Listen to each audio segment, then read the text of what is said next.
ಎಲ್ರಿಗೂ ನಮಸ್ಕಾರ. ಪ್ರಿಯ ವಿದ್ಯಾರ್ಥಿಗಳೇ, ಈಗ ನಾವು ಪ್ರಸ್ತುತ ಶೈಕ್ಷಣಿಕ ವರ್ಷವನ್ನು ಪ್ರಾರಂಭ ಮಾಡುವ ಹಂತದಲ್ಲಿದ್ದೇವೆ.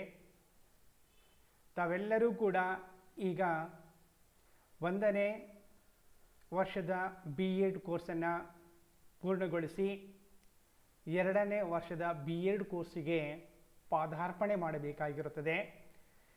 ಈ ಹಿನ್ನೆಲೆಯಲ್ಲಿ ಕಾಲೇಜು ಶಿಕ್ಷಣ ಇಲಾಖೆ ಹಾಗೂ ನಮ್ಮ ದಾವಣಗೆರೆ ವಿಶ್ವವಿದ್ಯಾನಿಲಯ ವಿದ್ಯಾರ್ಥಿಗಳ ಹಿತದ ದೃಷ್ಟಿಯಿಂದ ಆನ್ಲೈನ್ ಕ್ಲಾಸ್ಗಳನ್ನು ಪ್ರಾರಂಭ ಮಾಡಬೇಕು ಎನ್ನುವಂತಹ ಸೂಚನೆಯನ್ನು ನಮಗೆ ನೀಡಿದೆ. ಈ ವಿಚಾರಗಳನ್ನು ನಾವು ನಿಮ್ಮ ಗಮನಕ್ಕೆ ಈಗಾಗಲೇ ಗೂಗಲ್ ಮೀಟಿನಲ್ಲಿ ನಿಮಗೆ ಮಾಹಿತಿಯನ್ನು ಕೊಟ್ಟಿದ್ದೇವೆ. ಈಗ ನನ್ನ ನೆಚ್ಚಿನ ವಿದ್ಯಾರ್ಥಿಗಳೇ, ತಾವೆಲ್ಲರೂ ಕೂಡ ಈಗ 3ನೇ ಸೆಮಿಸ್ಟ್ರಿಗೆ ಎಂಟ್ರಿ ಆಗ್ತಾ ಇದ್ದೀರಾ. ಹಾಗಾಗಿ ಈ 3ನೇ ಸೆಮಿಸ್ಟರ್ನ ಪ್ರಮುಖ ಶೈಕ್ಷಣಿಕ ಚಟುವಟಿಕೆಗಳನ್ನು, ವಿಷಯಗಳನ್ನು ಪರಿಚಯ ಮಾಡಲಿಕ್ಕೆ ಬಯಸ್ತೇನೆ. First of all, I would like to welcome all the BEd students to the second year BEd course, that is to the 3rd semester. I hope you will do the second year course with a great and lot of confidence. My dear students, in the 3rd semester there are certain subjects, particularly theoretical oriented, practical oriented. As we know, the Bachelor of Education program is a 2-year professional program in the field of teacher education, which aims at preparing school teachers, generally known as BEd course. This professional program prepares teachers for upper primary, secondary and higher secondary levels. ಈ ಅಂಶವನ್ನು ಗಮನದಲ್ಲಿ ಇಟ್ಟುಕೊಂಡು ಮೊದಲನೆಯ ಸೆಮಿಸ್ಟರ್ನಲ್ಲಿ, 2ನೇ ಸೆಮಿಸ್ಟರ್ನಲ್ಲಿ ನೀವು ಅನೇಕ ವಿಷಯಗಳನ್ನು ಕಲಿತಿದ್ದೀರಾ. ಹಾಗೆಯೇ 2ನೇ ವರ್ಷದ ಈ 3ನೇ ಸೆಮಿಸ್ಟರ್ನಲ್ಲಿ ನೀವು ಅಧ್ಯಯನ ಮಾಡಬಹುದಾದಂತಹ ಕೆಲವೊಂದು ವಿಷಯಗಳ ಸಂಕ್ಷಿಪ್ತವಾದಂತಹ ಪರಿಚಯವನ್ನು ಮಾಡಿಕೊಡಲಿಕ್ಕೆ ಬಯಸ್ತೇನೆ. First, let us see some of the important theory courses, that is perspectives in education. 3ನೇ ಸೆಮಿಸ್ಟರ್ನಲ್ಲಿ ಪ್ರಮುಖವಾಗಿ 2 ಜನರಲ್ ಪೇಪರ್ ಇದ್ದಾವೆ. The first general paper is inclusive education. Second general paper is evaluation in education. Inclusive education is having 100 marks and 4 credits.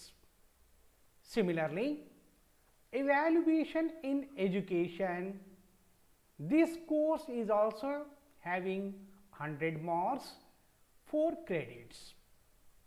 ಮೊದಲನೆಯ course ಏನಿದೆಯಲ್ಲ ಅದನ್ನು ಸಮನ್ವಯ ಶಿಕ್ಷಣ ಎನ್ನುವಂತಹ ಶೀರ್ಷಿಕೆ ಅಡಿಯಲ್ಲಿ ನಾವು ಕರಿತೀವಿ.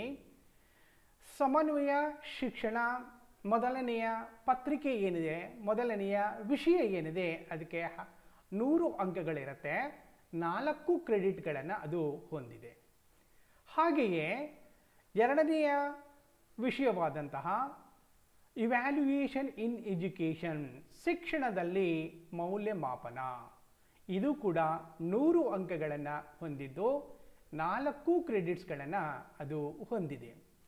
ಈ 2 ಪ್ರಧಾನ ಪೇಪರ್ಗಳು ಇದರ ಅಂಕಗಳನ್ನು ವಿಭಜನೆ ಮಾಡಿದಾಗ 80 ಥಿಯರಿ ಅಂಕಗಳಿರುತ್ತೆ, 20 ಆಂತರಿಕ ಅಂದರೆ ಇಂಟರ್ನಲ್ ಮಾರ್ಕ್ಸ್ ಇರುತ್ತೆ.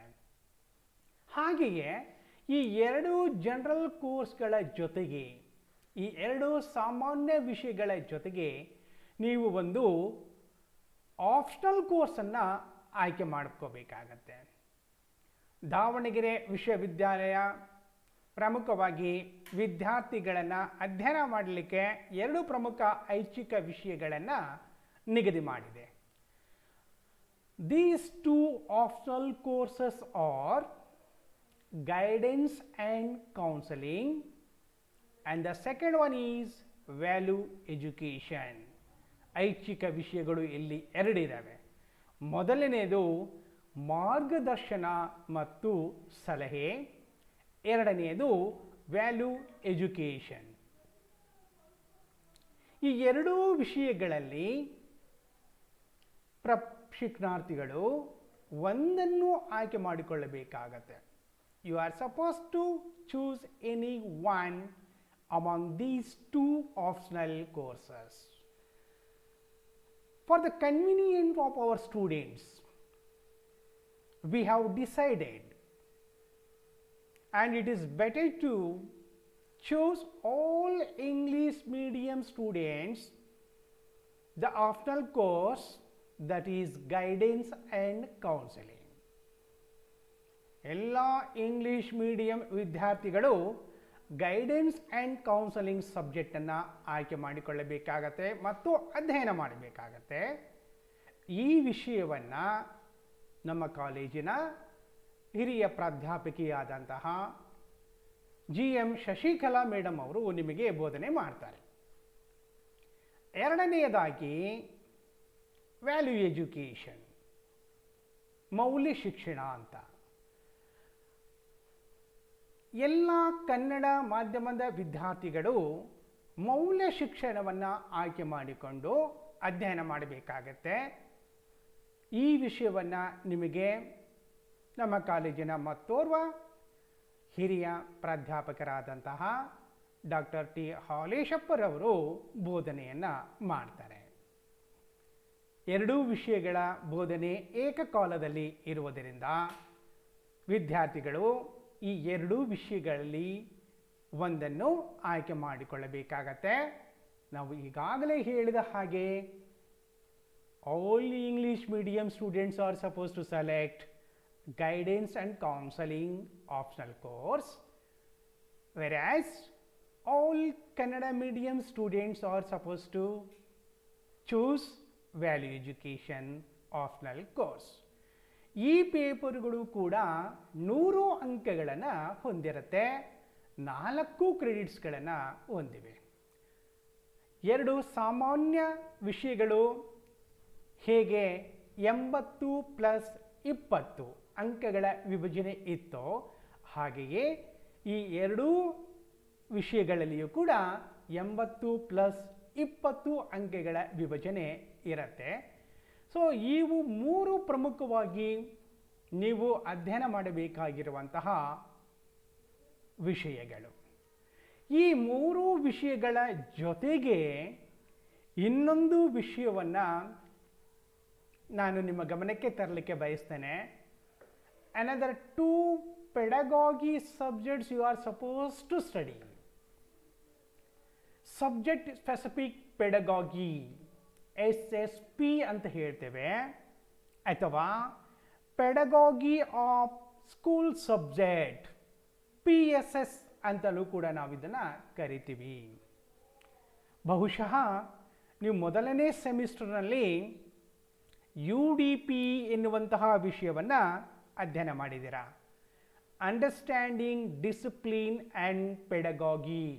It was in the first semester, whereas now in the third semester you are supposed to study subject specific pedagogy, that is SSP, or it is also known as pedagogy of school subject, PSS.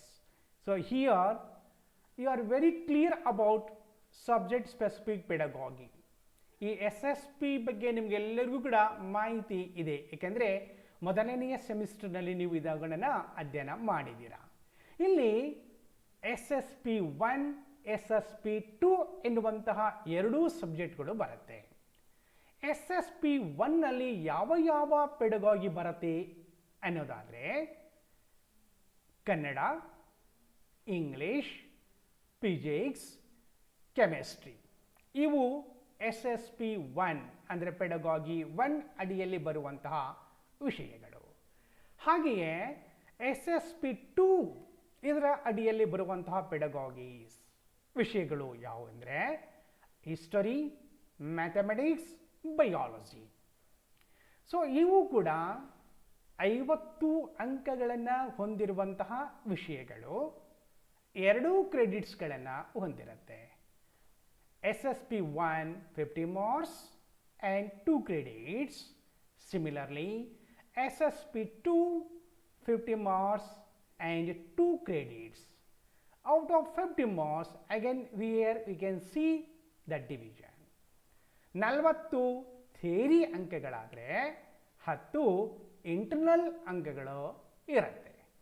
So ಇಲ್ಲಿ ನೀವು ಸಬ್ಜೆಕ್ಟನ್ನು SSP1, SSP2 usually ನಿಮಗೆ ಗೊತ್ತಿರುವ ಹಾಗೆ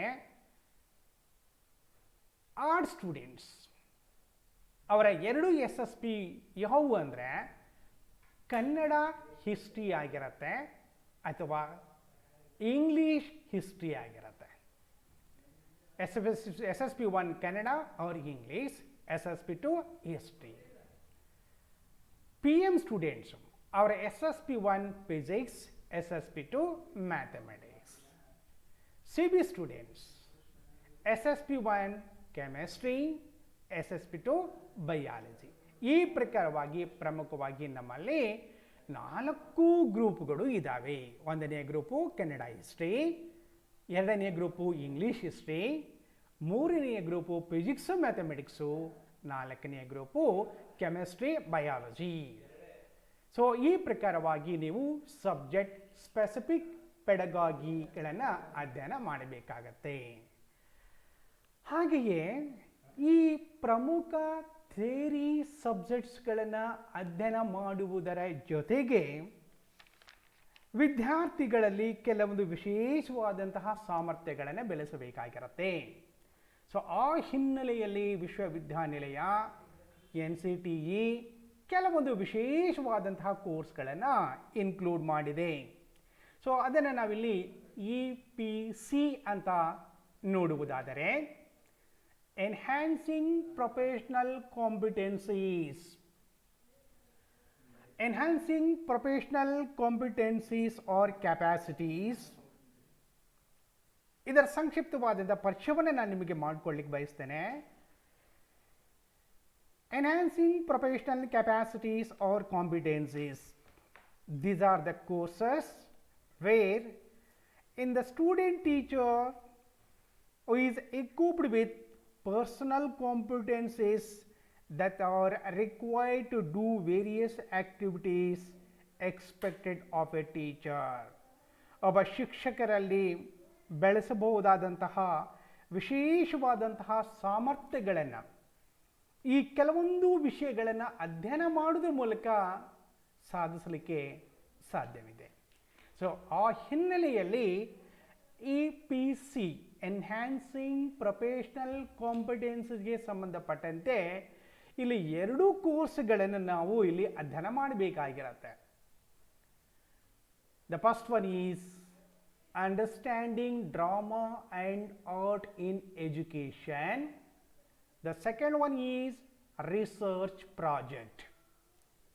Understanding drama and art in education is having 50 marks and 2 credits. Similarly, a research project is having 50 marks and 2 credits. Understanding drama and art in education, ಈ ವಿಷಯವನ್ನು ನಾವು ಯಾಕೆ ಕಲಿಯಬೇಕು ಎನ್ನುವುದಾದರೆ, ಶಿಕ್ಷಕ ಒಬ್ಬ ಕಲಾಕಾರ ಹಲವಾರು ವಿಷಯಗಳನ್ನು ಪರಿಕಲ್ಪನೆಗಳನ್ನು ಬೋಧನೆ ಮಾಡುವಾಗ ಅನೇಕ ಕೌಶಲ್ಯಗಳನ್ನು, ತಂತ್ರಗಳನ್ನು, ಕಲೆಯನ್ನು ಬೋಧನೆಯಲ್ಲಿ ಅಳವಡಿಸಿಕೊಳ್ಳಬೇಕಾಗತ್ತೆ. ಹಾಗಾಗಿ ಇಲ್ಲಿ ಡ್ರಾಮಾ ಹಾಗೂ ಆರ್ಟ್ಗೆ ಸಂಬಂಧಪಟ್ಟಂತಹ ಕೆಲವೊಂದು ವಿಚಾರಗಳನ್ನು ಪ್ರತಿಯೊಬ್ಬ ವಿದ್ಯಾರ್ಥಿಗಳು ಕೂಡ ಅಧ್ಯಯನ ಮಾಡಬೇಕಾಗತ್ತೆ. ಆ ಅಂಶಗಳನ್ನು ತಮ್ಮ ಬೋಧನಾ ವೃತ್ತಿಯಲ್ಲಿ ಅಳವಡಿಸಿಕೊಳ್ಳಬೇಕಾಗತ್ತೆ. ಆ ಹಿನ್ನೆಲೆಯಲ್ಲಿ understanding drama and art in education course ನಮಗೆ ಸಹಕಾರಿ ಆಗಲಿದೆ. Coming to the second one, that is a research project. Research ಪ್ರಾಜೆಕ್ಟಿಗೆ ಸಂಬಂಧಪಟ್ಟಂತೆ each and every teacher is suppose to have research attitude. ಪ್ರತಿಯೊಬ್ಬ ಶಿಕ್ಷಕನು ಕೂಡ ಸಂಶೋಧನಾ ಮನೋವೃತ್ತಿಯನ್ನು ಹೊಂದಿರಬೇಕಾಗತ್ತೆ. ಶೈಕ್ಷಣಿಕವಾಗಿ ಶಾಲಾ ವಾತಾವರಣದಲ್ಲಿ ತರಗತಿಯಲ್ಲಿ ಯಾವುದೇ ಒಂದು ಶೈಕ್ಷಣಿಕ ಸಮಸ್ಯೆಗಳು ಉದ್ಭವವಾದಾಗ ಆ ಸಮಸ್ಯೆಗಳನ್ನು ಹೇಗೆ ಪರಿಹಾರವನ್ನು ಕಂಡುಕೊಳ್ಳಬೇಕು ಎನ್ನುವಂಥ ನಿಟ್ಟಿನಲ್ಲಿ ಸಂಶೋಧನೆಯನ್ನು ಮಾಡುವಂತಹ ಕೆಲವೊಂದು ಗುಣಗಳನ್ನು, ಸಾಮರ್ಥ್ಯಗಳನ್ನು ರೂಢಿಸಿಕೊಳ್ಳಬೇಕಾಗತ್ತೆ. ಸೊ ಆ ಹಿನ್ನೆಲೆಯಲ್ಲಿ ರಿಸರ್ಚ್ ಪ್ರಾಜೆಕ್ಟ್, ಸಂಶೋಧನೆಗೆ ಸಂಬಂಧಪಟ್ಟಂತೆ ಈ ಒಂದು ಕೋರ್ಸು ನಮಗೆ ಸಹಕಾರಿ ಆಗಲಿದೆ. So these are the two important courses which are very helpful to enhance professional capacities or competencies among the students. Then after EPC, the another important component is EF. That is nothing but engagement with fields and schools. Theoretical ಆಸ್ಪೆಕ್ಟ್ಗಳ ಜೊತೆಗೆ ಕೆಲವೊಂದು practical experience ಕೂಡ ಪ್ರಶಿಕ್ಷಣಾರ್ಥಿಗಳಿಗೆ ಆಗಬೇಕಾಗಿರುತ್ತೆ. Because ours is a professional course. ಆ professional ಕೋರ್ಸ್ನಲ್ಲಿ ಸೈದ್ಧಾಂತಿಕವಾದಂತಹ ವಿಚಾರಗಳನ್ನು ತಿಳಿದುಕೊಳ್ಳುವುದು ಎಷ್ಟು ಮುಖ್ಯವೋ, ಕೆಲವೊಂದು ಪ್ರಾಯೋಗಿಕ ಅಂಶಗಳನ್ನು ಕಲಿಯುವುದರ ಮೂಲಕ ಬೋಧನೆಗೆ ಸಂಬಂಧಪಟ್ಟಂತಹ ಅಭ್ಯಾಸ, ಕೌಶಲ, ತಂತ್ರಗಳನ್ನು ಕಲಿಯುವುದು ಕೂಡ ಬಹಳ ಪ್ರಮುಖವಾಗಿರುತ್ತೆ. ಸೊ ಈ ಹಿನ್ನೆಲೆಯಲ್ಲಿ ಎಂಗೇಜ್ಮೆಂಟ್ ವಿತ್ ಫೀಲ್ಡ್ಸ್ ಆ್ಯಂಡ್ ಸ್ಕೂಲ್ಸ್ಗೆ ಸಂಬಂಧಪಟ್ಟಂತೆ 3ನೇ ಸೆಮಿಸ್ಟರ್ನಲ್ಲಿ ವಿದ್ಯಾರ್ಥಿಗಳಿಗೆ ಇರುವಂತಹ ಒಂದು ಪ್ರಮುಖವಾದಂತಹ ಚಟುವಟಿಕೆ, of course it is a most important part of B.Ed course, that is practice teaching. That all the student teachers are supposed to have practice at various high schools where students will get practical experience. So ಈ 3ನೇ ಸೆಮಿಸ್ಟರ್ನಲ್ಲಿ ನೀವೆಲ್ಲರೂ ಕೂಡ ಪ್ರೌಢಶಾಲೆಗಳಿಗೆ ಹೋಗಿ ಕೆಲವೊಂದು ಪಾಠಗಳ ಅಭ್ಯಾಸವನ್ನು ನೀವು ಮಾಡಬೇಕಾಗತ್ತೆ. ವಿಶ್ವವಿದ್ಯಾನಿಲಯ ಸೂಚಿಸಿದ ಹಾಗೆ ಈ ಪ್ರಾಕ್ಟೀಸ್ ಟೀಚಿಂಗಿನ ಅವಧಿ 3 ರಿಂದ 4 ವಾರಗಳು, 3 to 4 weeks. ಸೊ ಈ 3 ರಿಂದ 4 ವಾರಗಳ ಅವಧಿಯಲ್ಲಿ ನೀವು ಯಾವ್ಯಾವ ಚಟುವಟಿಕೆಗಳನ್ನು ಮಾಡಬೇಕಾಗತ್ತೆ, ಎಷ್ಟೆಷ್ಟು ಪಾಠಗಳನ್ನು ಮಾಡಬೇಕಾಗತ್ತೆ ಎನ್ನುವಂತಹ ಒಂದು ಸಂಕ್ಷಿಪ್ತವಾದಂತಹ ಮಾಹಿತಿಯನ್ನು ನಾನು ನಿಮಗೆ ನೀಡಲಿಕ್ಕೆ ಬಯಸ್ತೇನೆ.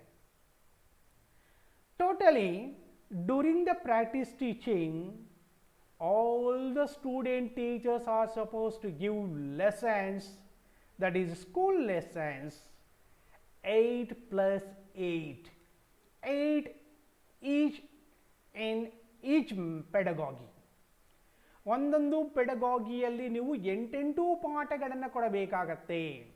ಸೊ ಅಲ್ಲಿ 2 ಪೆಡಗಾಗಿ ಸೇರಿಸಿದ್ರೆ 8 + 8 16 ಪಾಠಗಳನ್ನು ಕೊಡಬೇಕಾಗತ್ತೆ.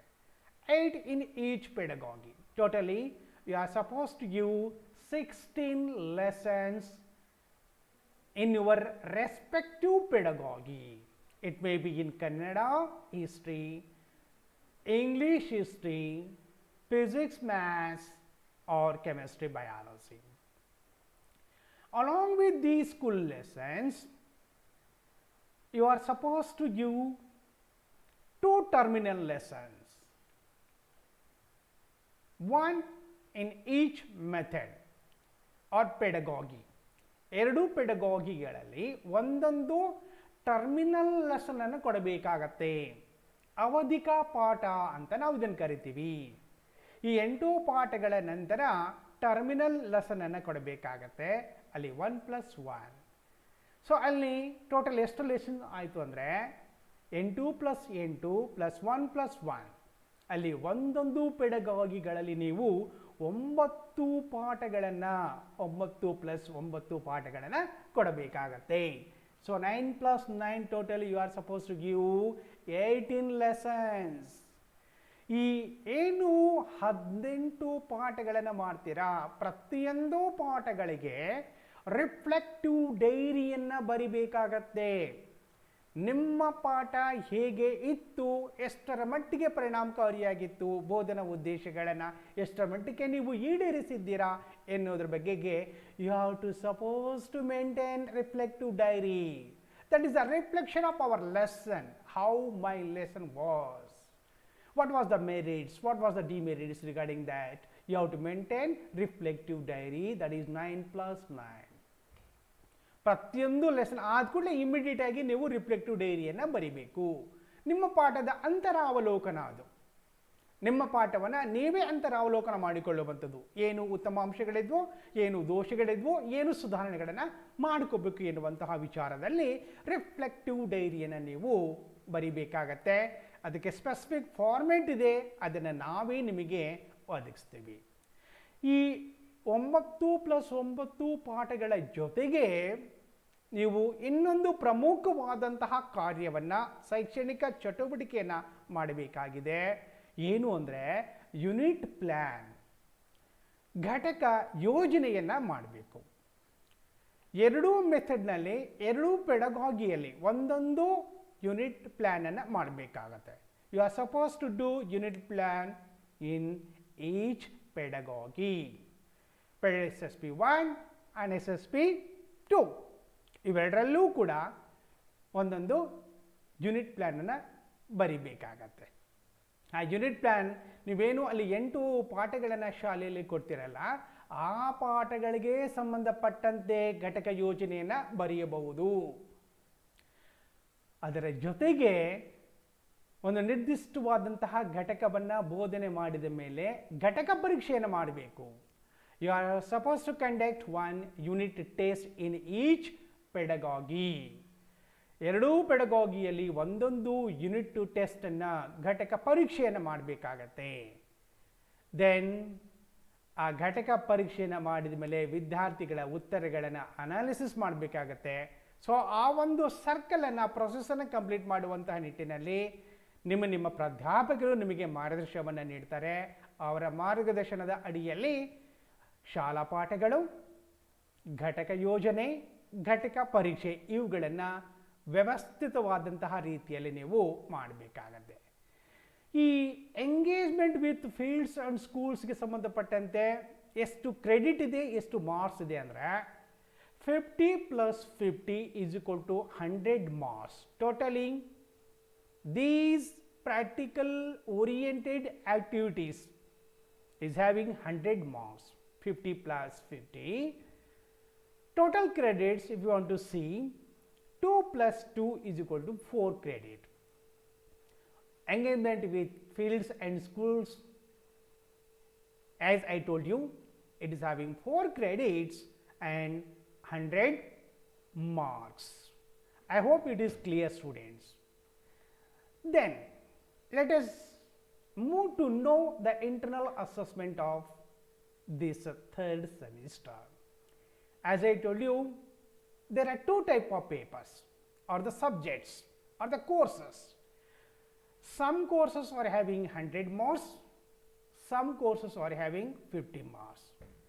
As I already told you, the 100 marks is divided into 80 plus 20. 80 theory, 20 internal. This 20 internal marks ಹೇಗೆ ಡಿವೈಡ್ ಆಗಿರುತ್ತೆ ಅಂದರೆ, ಪ್ರಾಕ್ಟಿಕಮ್ಗೆ 5 ಅಂಕಗಳಿರುತ್ತೆ. ಆಯಾ ವಿಷಯದಲ್ಲಿ ಮಾಡುವಂತಹ ಒಂದು ಸೆಮಿನಾರಿಗೆ 5 ಅಂಕಗಳಿರುತ್ತೆ. ಸೊ ಅಲ್ಲಿ ಪ್ರಾಕ್ಟಿಕಮನ್ನು ನೀವು ಮಾಡಿ ಸಬ್ಮಿಷನನ್ನು ಮಾಡಬೇಕಾಗತ್ತೆ. ಹಾಗೆಯೇ ಸೆಮಿನಾರನ್ನು ಆಯಾ ವಿಷಯದಲ್ಲಿ ಮಾಡಿ ಅದರ ಹಾರ್ಡ್ ಕಾಪಿಯನ್ನು ಸಬ್ಮಿಷನ್ ಮಾಡಬೇಕಾಗತ್ತೆ. ಹಾಗಿದ್ದರೆ ಇದರ ಜೊತೆಗೆ ಇಂಟರ್ನಲ್ ಟೆಸ್ಟ್ ಅಂತ ಮಾಡ್ತೇವೆ.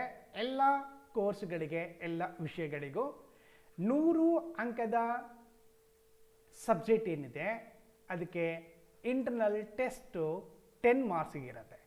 ಸೊ ಟೋಟಲಿ ಹೀಗೆ total marks for 100 marks is 20. So total internal marks is 20 for 100 marks. Then table 2 shows for 50 marks what is the total internal marks. So here 2 activities, one is seminar, the another one is test. 5 marks for seminar and 5 marks for test, totally 10 internal marks is there. There is no practicum for 50 marks subject are the courses.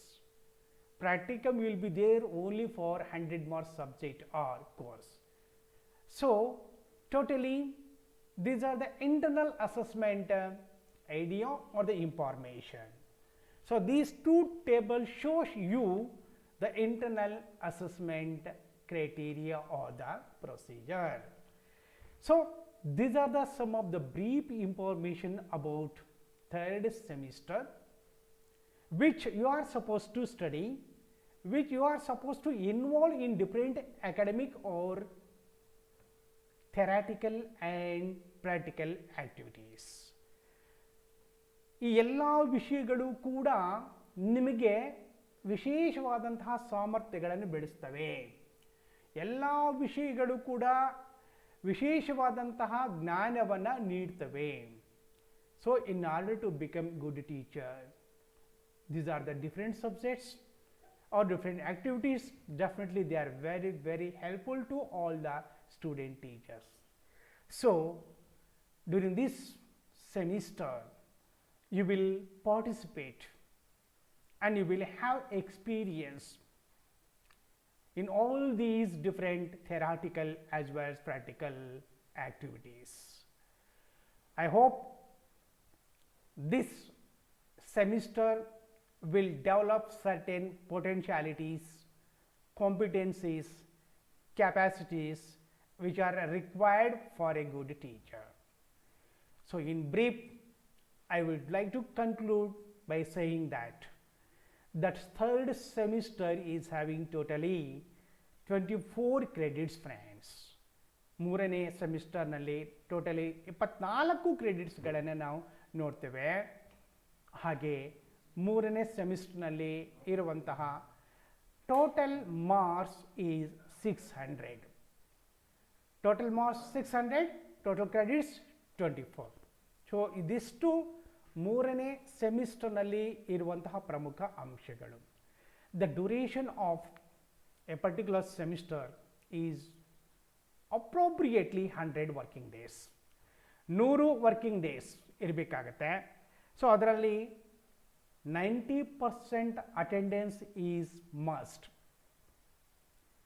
as per the university norms, but at the present situation the days are very critical because of COVID-19 pandemic. Keeping in mind this situation, the university will decide regarding different kinds of academic activities as well as examination. So by saying, by wishing all the best to all our college students, do well, be well, stay well and complete the 3rd semester in a most successful manner. All the best my dear students. Thank you.